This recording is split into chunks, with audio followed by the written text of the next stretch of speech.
जय श्री कृष्ण। युधिष्ठिर को सत्यवादी कहा जाता था। वह धर्मराज थे। उनके बारे में सपने में भी यह नहीं सोचा जा सकता था कि वह कभी असत्य भी बोल सकते हैं।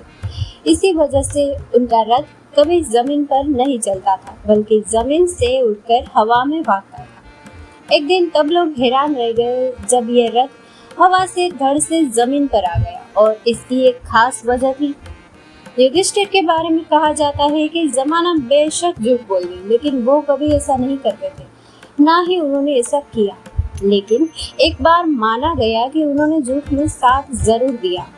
इसी के साथ ये भी जुड़ा हुआ है कि वह अकेले थे जिनका रथ हमेशा धरती से कई इंच ऊपर रहकर चलता था। एक दिन जब नीचे आ गया उनका रथ, तब सभी लोग चकित हो गए। पांडव भाइयों में किसी के लिए भी कभी ये दावा नहीं किया गया कि वो हमेशा सच बोलते हैं, न्याय का साथ देते हैं, धर्म के अनुसार आचरण करते हैं, कभी कोई गलत बात नहीं करते, सिवाय एक शख्स के, वो थे युधिष्ठिर।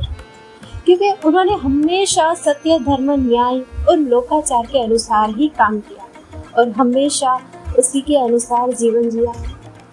हालांकि उनकी इन आदतों से अक्सर पांडव भाई उनसे नाराज होते थे, उन पर कटाक्ष करते थे, उन्हें कई घटनाओं का जिम्मेदार माना भी गया।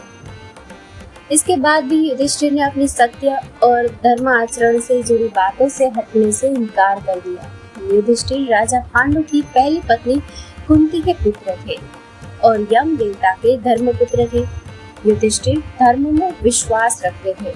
यही वो वजह थी कि कोई भी रथ उनके उस पर बैठते ही धरती से कई इंच ऊपर उठ जाता था। तब लोग इसे मिसाल के तौर पर पेश करते थे कि युधिष्ठिर किस तरह आदर्श है कि उनके आचरण से उनका रथ तक जमीन से ऊपर होकर ही चलता है। हालांकि एक दिन जब उनका ये रथ जमीन पर आकर टकराया तो हर कोई हैरान रह गया। ये क्यों हुआ, इसकी एक खास वजह तो थी ही।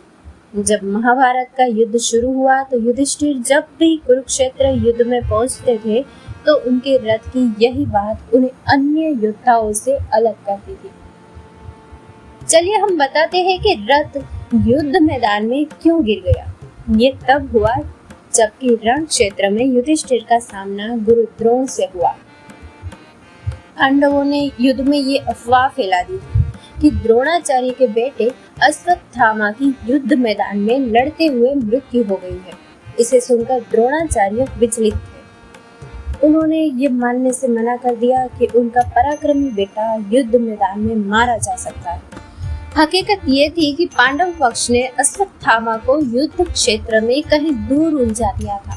जब मुख्य रण क्षेत्र में युधिष्ठिर और द्रोणाचार्य का सामना हुआ तो उन्हें लगा कि इस बारे में अगर कोई वाकई सच बता सकता है तो वह युधिष्ठिर ही हो सकते हैं।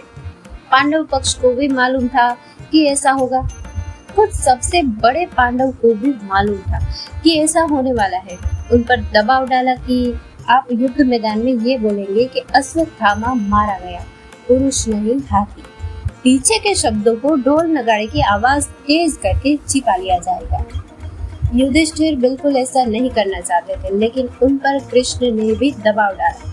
फिर द्रोणाचार्य भयंकर तरीके से पांडवों की सेना का संहार कर रहे थे, लिहाजा उन्हें छल से मारना जरूरी था।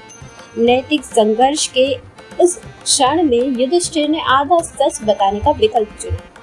द्रोणाचार्य के पूछने पर उन्होंने अश्वत्थामा के मृत्यु की पुष्टि करते हुए भ्रामक तौर पर संकेत दिया। अश्वत्थामा मारा गया, लेकिन वह हाथी था।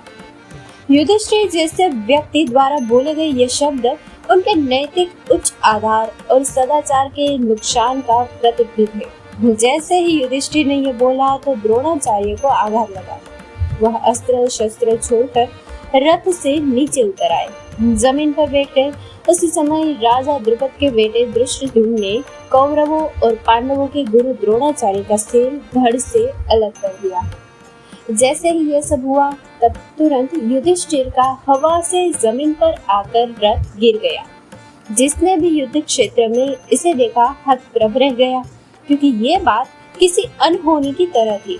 द्रोणाचार्य भी मरने से पहले समझ गए कि उनके साथ जो धोखा हुआ उसमें युधिष्ठिर भी शामिल थे। इसका मतलब था कि युधिष्ठिर ने गलत काम तो किया और इसने ये भी जाहिर किया कि कैसे सबसे धर्मी व्यक्ति भी दबाव में लड़खड़ा सकता है। उसी वजह से युधिष्ठिर सशरीर स्वर्ग जरूर पहुंचे, लेकिन उन्हें नरक की झलक दिखला दी गई थी। यह कहकर वह द्रोणाचार्य की हत्या के भी भागी बने। दिव्य दृष्टि पाकर धृतराष्ट्र को महाभारत युद्ध का आंखों देखा हाल सुना रहे संजय की नजर में भी युधिष्ठिर के इस काम ने उनके उस गुण का नुकसान कर दिया। युधिष्ठिर उन 5 लोगों में थे जिन्होंने गुरु द्रोण की आत्मा को उनके शरीर से निकलते हुए देखा। युधिष्ठिर भाला युद्ध और रथ दौड़ में निपुण थे। वह बहुभाषी थे। कहा जाता है कि युधिष्ठिर किसी को भी अपने क्रोध और गुस्से में जलाकर राख कर सकते थे, इसलिए वह ज्यादातर समय शांत और संयमित रहते थे। दोस्तों, इस कथा को लाइक, शेयर और हमारे चैनल को सब्सक्राइब करना ना भूले। जय श्री राम।